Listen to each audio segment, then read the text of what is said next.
Hello, everybody, and welcome back to You Exchange, the podcast where I exchange my user experiences to change them, and yours for the better. I'm Jeremy, a mentor and senior user researcher with over 8 years of experience and a background in neuroscience. Throughout my career, I've had the privilege of engaging with hundreds of users around the world, spanning across Europe, the USA, Africa, and India. This has allowed me to deliver actionable insights that have improved user experiences with nutrition, automotive, delivery, and e-commerce sectors. I've created this podcast with the aim of providing my mentorship and educational content, offering actionable tips, knowledge, and guidance in the realm of research, specifically focusing on UX research to anyone having an interest in this area. And I hope that you will find this episode insightful.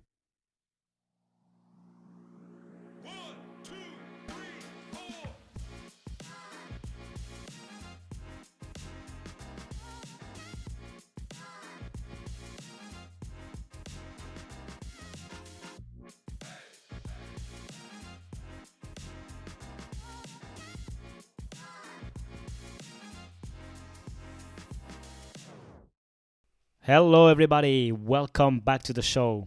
I'm very happy to be back for this second episode of this 3-episode series dedicated to desk research. So, if you haven't done it, I highly encourage you to go back to the first episode in which I cover topics such as what is desk research, why should you run it, where can you get access to valuable information before you start any kind of project, when should you do it when we consider a given project from start to finish, or even outside of the project, when should you do it? And I also covered the benefits. So in this episode, I will cover the how. How should you run to the best of your abilities the desk research? And I will be more focused, as always, on user experience research and maybe a bit of user experience design and product management. But as I was saying in the first episode and in this episode again, this can apply to other areas, to other industries, of course. The core ideas, so the TLDR, too long didn't read, or if you didn't have the time to go back to first episode, in a nutshell, you should do desk research as early and as often as possible. It will prevent you from doing lengthy and costly research, and probably prevent you from making mistakes. You can access all of this information online in search engines, but also in your internal databases, and the benefits are almost endless. It allows you to probably the best one is to gather all your sources of information to be the most informed as possible before starting any project, building some kind of knowledge board with what you know, what you don't know, what are the assumptions, get everyone on common ground, refresh all the knowledge, and make sure you don't repeat any research or any project, and that you make informed decisions, and most of all, that you build on the shoulder of giants so that you don't repeat what was done before, and that you build on it. So that was it for the quick refresher and what I covered in the previous episode in a nutshell. So in this one, we will cover the how. How should you approach desk research? So there are multiple aspects. And I will just start with one statement, and I think this is the one you should always have in mind. If there is only one thing you remember out of this episode, I would like it to be this. Treat desk research as much as possible as any research project. And so that is why sometimes some of my episodes are interrelated, and I highly encourage you to listen to more of them, because what I cover in one can also be complemented by another.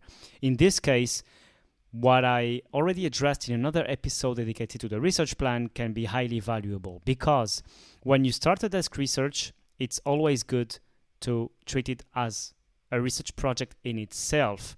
So if you are working in user experience research or user experience design, and you are someone doing research, even though you're not a UX researcher per se, we tend to treat research done with participants, meaning with human beings, users, primary research, so the one in which we ask them for valuable information and they give us this valuable information. We tend to treat this kind of research as the only kind of research per se.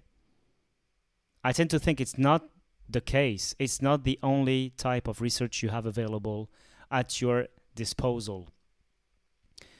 I will make an episode dedicated to how to choose the best research method depending on your circumstances, on your constraints, and the like. But even before that episode, I can already tell you, desk research is one method among all the UX and all the research methodologies we have available. And as such, this is only a tool.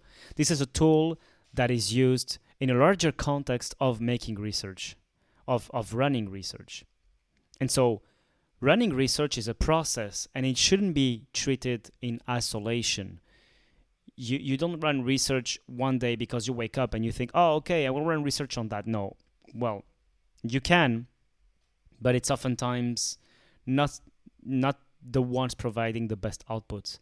So a research is a process, and you need to carry it if it will provide what we call high ROI, so return on investment, meaning the cost of you running the research, of you spending time reading, synthesizing, and the like, will provide a higher return on investment than will provide a high return on investment, And so a way to make sure of that is to plan for it. And so again, I encourage you to listen to the episode in which I covered the research plan, because in there I tell you all the categories and all the phases and all the structure you should adopt before starting a research, any kind of research. And one of them that is very important is the research statement and the research objectives. So basically, how can you summarize in one sentence what you are interested in looking for and finding by running research in one sentence, and then how can you subdivide that statement into at least several research objectives. Spoiler alert, I highly encourage you to have maximum 4, so from 2 to 4 is a good amount. And so as any kind of research, desk research should be framed with research statement and research objectives. It's not because you're not speaking with customers or with participants, human beings, that you shouldn't have some kind of framing. And this is really important, and I would say maybe even more than with customers. Why? If you run research with a human being or with any customer, at some point there are costs associated, and these costs are really obvious, meaning you spend some time speaking with people, and these people may not have all the time in the world as well. You are incentivizing them, so paying them to take part in the research. You may not be able to incentivize them with all the money in the world, right? So these two elements makes it so that user research is not free, and so there is a cost associated to it, and so you cannot run all the research you would like. So even if you're kind of sidetracked, maybe at some point reality takes over, and so you realize, okay, the research is done, right? But when you sit behind your desk, when you sit at your desk behind your laptop, you do not have this reality taking over. So it's just you and a search engine, and it can take an infinite amount of time. If you don't give it a start date and an end date, an objective, a research statement, a way for you to track and a way for you to tell, okay, this research is over because I answered this and this question. So that is the first step, really. So Give yourself some research objectives, subdivide them by research questions, and once you look for information, always keep in mind, have I answered my objectives? Yes, no. Do I need more information? Yes, no. And that's it. That would be the approach, at least to frame and to make sure you're not wasting your time. Then, once you have framed the research, what should you do when looking for information? So, as I was saying in the previous episode when I covered the sources, and I will repeat myself a little bit, but it's very important for you to triangulate as much as possible. So, there is kind of a ranking, let's say, among researchers regarding the accessibility of data and the way we can access, how easily we can access the data. Of course, internal information is the most easily accessible, depending on the direction, the service, the team you're working in. Sometimes, even in the same company, another service or team may have access to information you do not have access to, and it might be really difficult to get access to it. And so you may have to run a bit of stakeholders management and maybe some stakeholders interviews, which is not part of this episode, but it goes in part with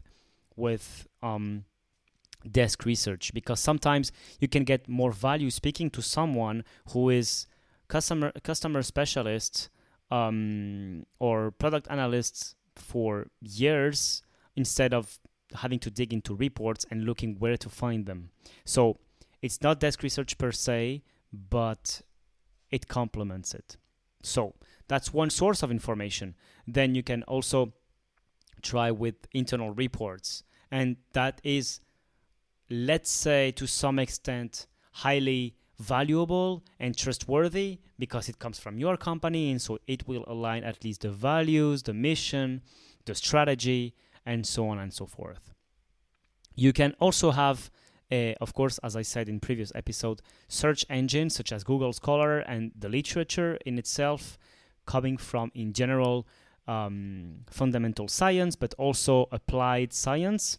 And this, in my opinion, tends to be the most trustworthy because it has high standards, high level of, how can I say, processes, and it respects standards for research. So it tends to be more trustworthy than other kinds of information you can get access to. And so my point here is that you have varied sources, and the important information here is that you need to rank them in terms of trustworthiness. So, for instance, if you find a blog post about best practices regarding cart and checkout in your company, it's a blog post. If the person is citing their sources, maybe you can quote them, maybe you can look at the sources further, and so on and so forth, right?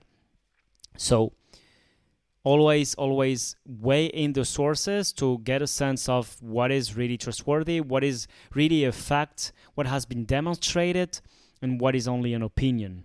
And I know I already covered this in the previous episode, and sorry for repeating, but this is an important aspect about the how as well, because it's a bit intricate, let's say. But then, once you found information, and at the end of the third episode, I will make available my template regarding how I analyze my desk research, how I prepare for it, how I synthesize it, and how I communicate it. But basically, my tip here is to categorize your insights. So let's go back to when we plan our research. We have our research statement, we have our research objectives in our research plan. Then what would you do? Well, basically, you would read all your sources, and depending on the information you want to gather, you need to prepare beforehand regarding the type of information you want to gather. And this is the same as in interviews. So you have an idea. What are you looking for? Pain points when it comes to login, expectations when it comes to purchasing online, most frequent behaviors that smokers do when they try to quit, and so on and so forth. You have themes. In the same way, I honestly don't remember, but if I did an episode on scripts for user interviews, in the same way I describe oftentimes how to prepare for scripts, with preparing your themes and so on and so forth, you would do the same. You prepare your themes, what you're looking for, and when you read your let's say articles, literature, research reports, and so on, you would categorize your insights. You would first highlight them. What is the nature of this insight? And then you categorize it in a different spreadsheet, Miro, FigJam, whatever you prefer. You categorize them into big themes. But then when you analyze, it's the same as analyzing output from interviews. You can have pain points, but then you have different kinds of pain points. You can have financial, you can have process pain points, you can have support pain points, and so on and so forth.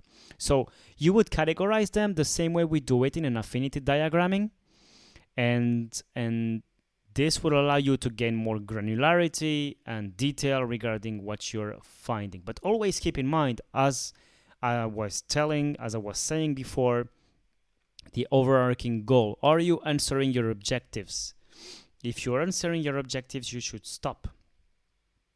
You should not go for the extra mile or for the extra report and so on and so forth. And that is linked to the next topic. So, the first level of analysis is the same as when we run interviews. We just highlight what we observed in interviews and we cluster. We cluster in different, let's say, packets, if that word exists, of information. So you have pain points, but then inside of pain points, you have several ones. Each big bucket answers a specific objective. Identify shopper's pain point when they shop online, whatever.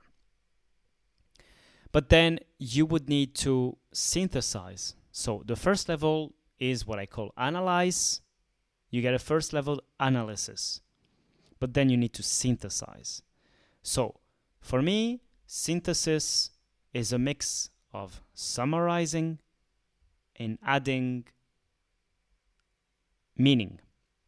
So this is something that you need to do once.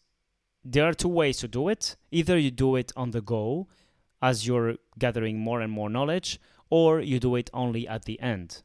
I prefer to do it on the go so that I have already an overview of how am I progressing regarding my desk research. So you put into relationship the different insights that you covered. So for instance, you have all your pain points and then you subdivide them into sub pain points, if I may say, and then you would summarize all these little categories into an insight. And what is an insight? An insight is something that tells you how your users, participants, people, humans work that you didn't know. Or process if you're doing research but not necessarily related to humans. Maybe you're doing research related to architecture and new practices in architecture, interior design, whatever. So you would summarize a bucket of information, a theme of information that you observed, with a sentence. This sentence is an insight if it tells you something that you didn't know before. It's a learning, basically. It's something that you learned. And for me, I like to distinguish between learning and insight, because a learning is something that you learn. Is something, okay, I learned something, yes. But an insight is not only a learning, but it's a learning that will impact the way you take a decision afterwards. So it will impact your decision regarding the next iteration of a product, the next version, or the next feature. And it would take the form of impact on the user experience. So for instance, users feel stressed. So or it can be an emotion, it can be a behavior, it can be an expectations, a mental model, and so on and so forth. So users feel stressed when, for instance, you add some context if you have it. When they try to log in for the first time, and then you indicate here what is the reason for that. What is the reason for this insight and for this unexpected discovery or learning? Since it was not clear for them if it was their email or their password that was wrong. Sorry for the example, it's really not great, but you get the sense of the idea. So something that you discovered and telling where is the root of this issue, of these pain points, of this emotion, of this behavior, and then what does it imply? So what? It's important because, well, say why it's important. It's important because if my customers cannot know where the issue is, they might leave my website, for instance. So you get the idea. So you summarize all of that.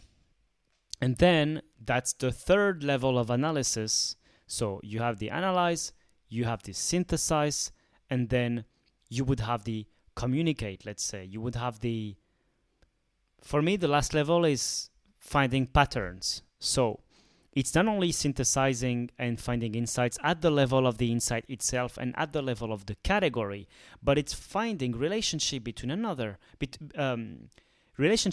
between buckets, between categories. So for instance, you identify a pain point related to how people experience purchasing online and adding to their cart something. And then you identify somewhere else what is a need, or what is the best practice in terms of UX, or what is the mental model. Well, now you need to put things, you need to collate these insights and you need to put them together telling a story. So you can say something like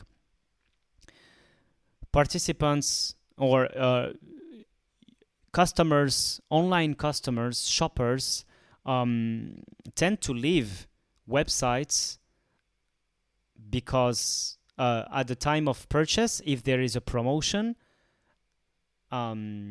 if they're not understanding the conditions behind that promotion, whatever. So this is the insight. And then you can collate that to something else, saying that best practices tell us that promotions should be highly visible, expressed in insert color, insert placement, and so on and so forth.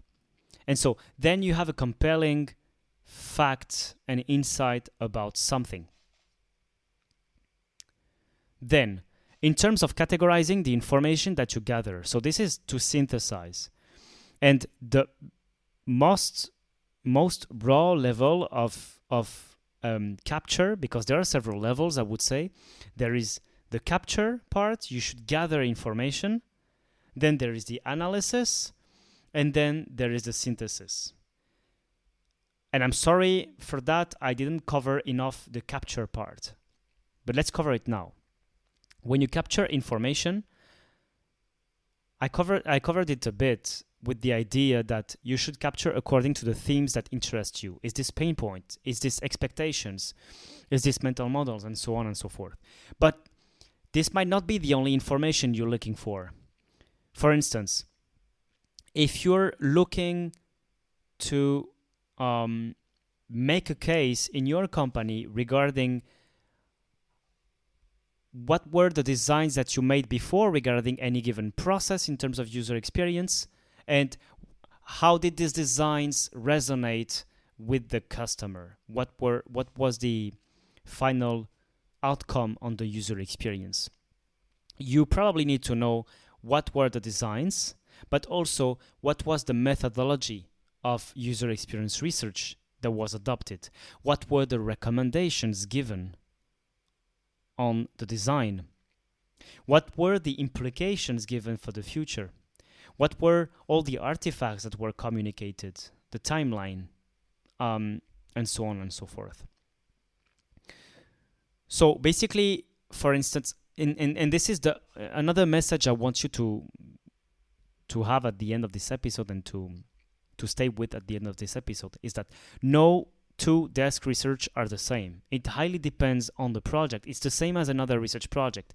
Each research project is different. Each research project has specific requirements. But for instance, when I'm working inside a company, I tend to gather the insights depending on the themes I'm interested in, but also I want to know what were the conditions of this research. What were the participants? What were the methodologies? Was it interviews? Was it focus group? Was it usability study? Okay, if it was usability study, what was the task? What was the task?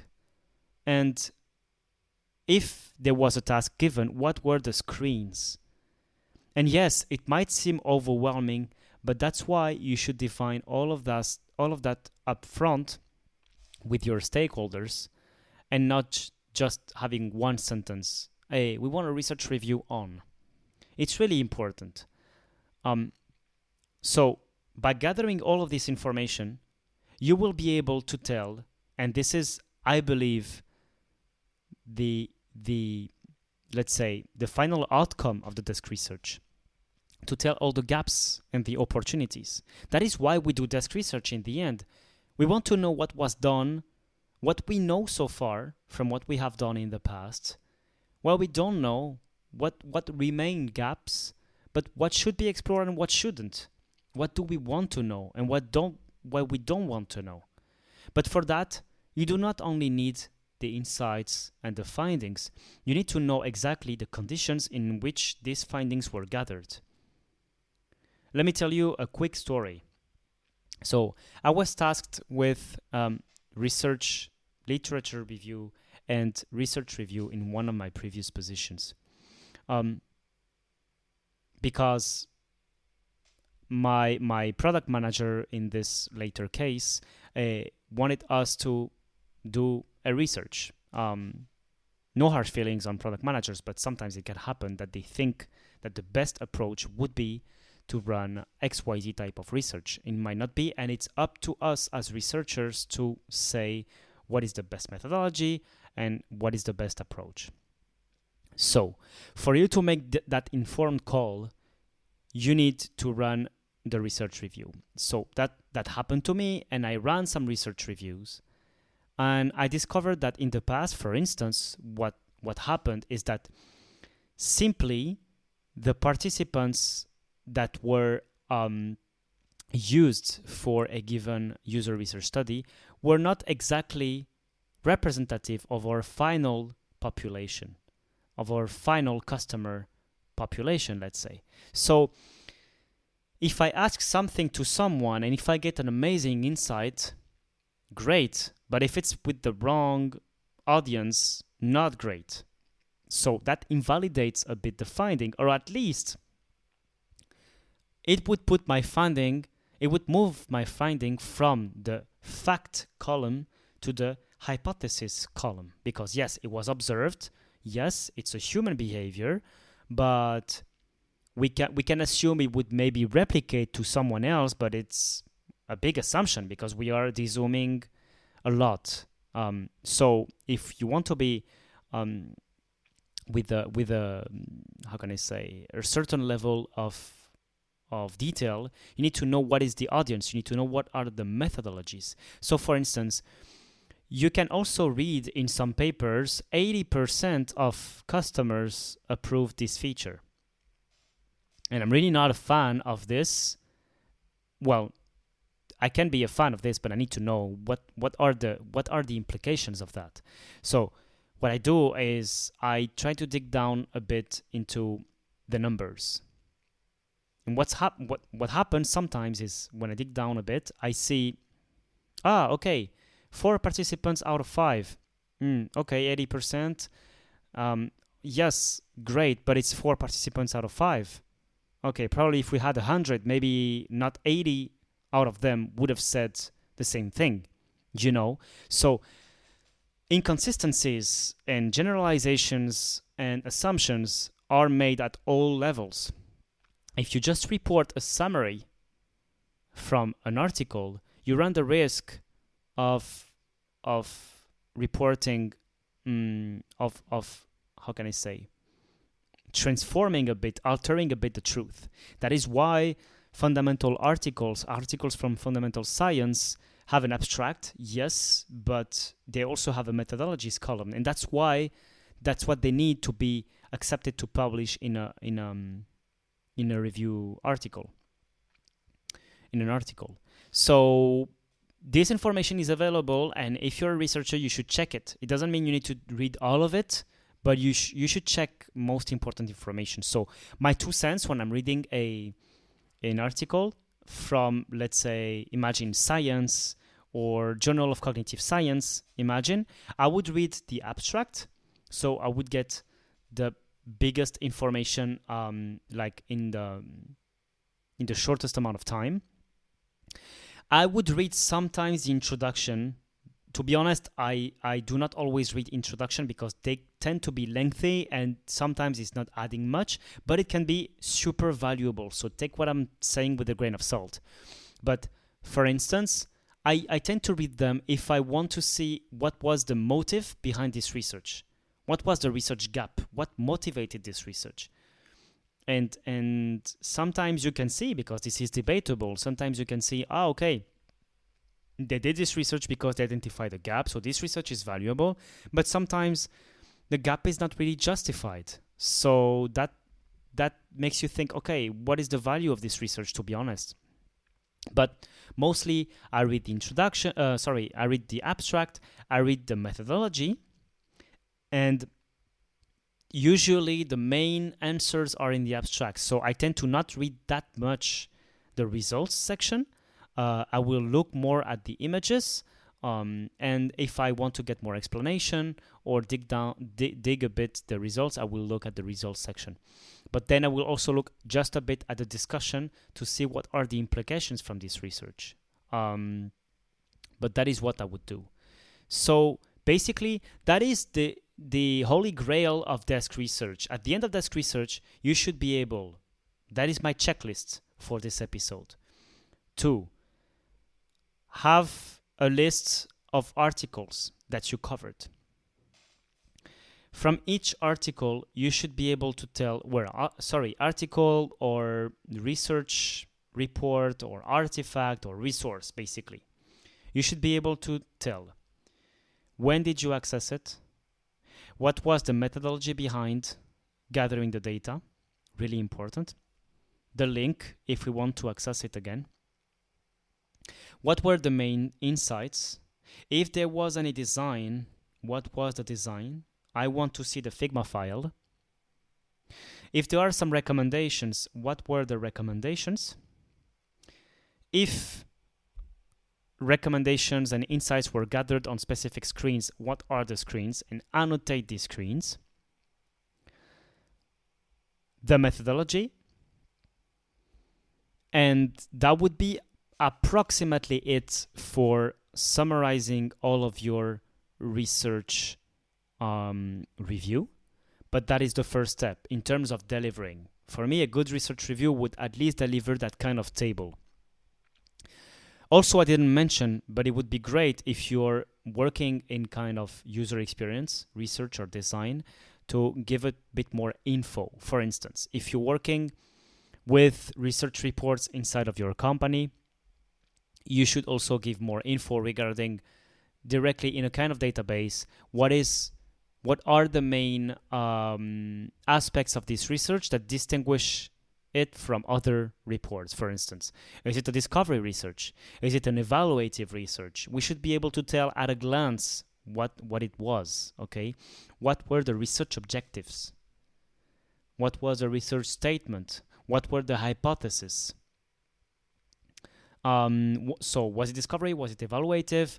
And on what aspect of the product was it conducted? Imagine you're working at an e-commerce company.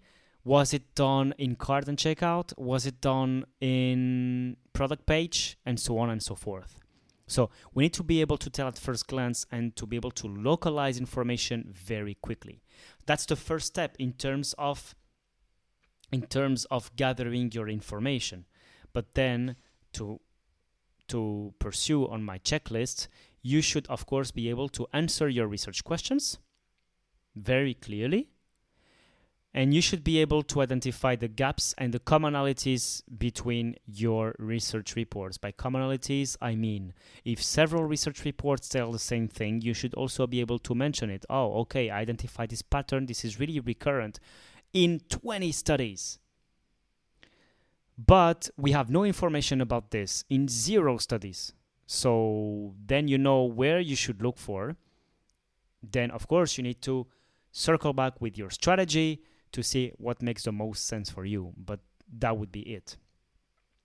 And so that is it for today's episode on the how related to research review and research, desk research. I'm sorry if it was a bit messy, but this is often how it goes in terms of desk research. And so in this aspect, I think I communicated well the messiness of research and of desk research. In the next episode, I will cover what you can do next after desk research. How can you make the most of your desk research? How can you present it? How can you refine it? How should you treat your data, and what can you do next from this? And at the very end of this series, you will have access to templates and tips and tricks regarding desk research. I really hope that you learned at least one thing. This is the main goal of this podcast, is to exchange about my experiences so that I can change yours and the one of users around the world. So if it is the case, please leave a review, comment. The show, by the way, is also available on YouTube, on Apple Podcasts, and on Spotify. So pick whatever you prefer to listen. Share it with your colleagues and your friends if you like it, and tell me what you don't like, so that I can improve. The link to the survey is still available in the show notes, and this would mean a lot to me if you take 2 minutes to answer this survey, and that would allow me to improve it, so everyone is winning in this. And finally, if you need to get in touch for mentorship sessions, you can also find me with the links in the show notes. So thanks a lot for tuning in, and see you in the next episode. Bye-bye. And that's it for today's episode. Thank you everyone for joining me today on New Exchange. I hope you found today's episode insightful and valuable. Make sure to subscribe in order for you not to miss the next episode. Share it if you liked it, and leave a review. Thank you for your time and attention. If you have any questions, comments, or suggestions for future topics, feel free to reach out directly to me. You can find all the details in the show notes. And see you in the next episode. Bye-bye.